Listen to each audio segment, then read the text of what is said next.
অন্য দেশের ওপর সামরিক নির্ভরশীলতা কমিয়ে আনতে বড় ধরনের বিনিয়োগের ঘোষণা দিয়েছে ইসরায়েল। গত বুধবার এক অনুষ্ঠানে প্রধানমন্ত্রী বেনিয়ামিন নেতানিয়াহু জানান, নিজস্ব অস্ত্রশিল্পের বিকাশে তার দেশ ৩৫০ বিলিয়ন শেকেল ব্যয় করার পরিকল্পনা নিয়েছে, যা প্রায় $১১০ বিলিয়ন সমান।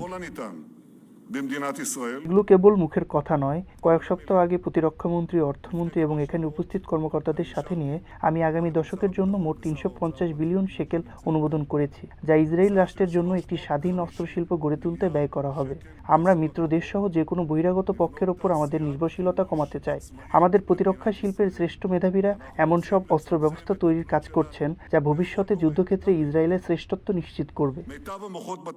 নতুন পাইলটদের এক অনুষ্ঠানে যোগ দিয়ে তিনি স্পষ্ট করেন ইসরায়েলের পরবর্তী লক্ষ্য।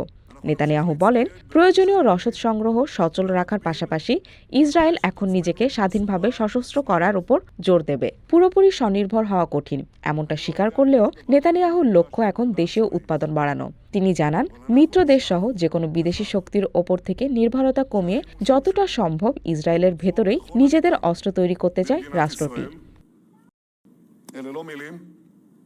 לפני כמה שבועות אני אישרתי יחד עם שר הביטחון ושר האוצר והצוותים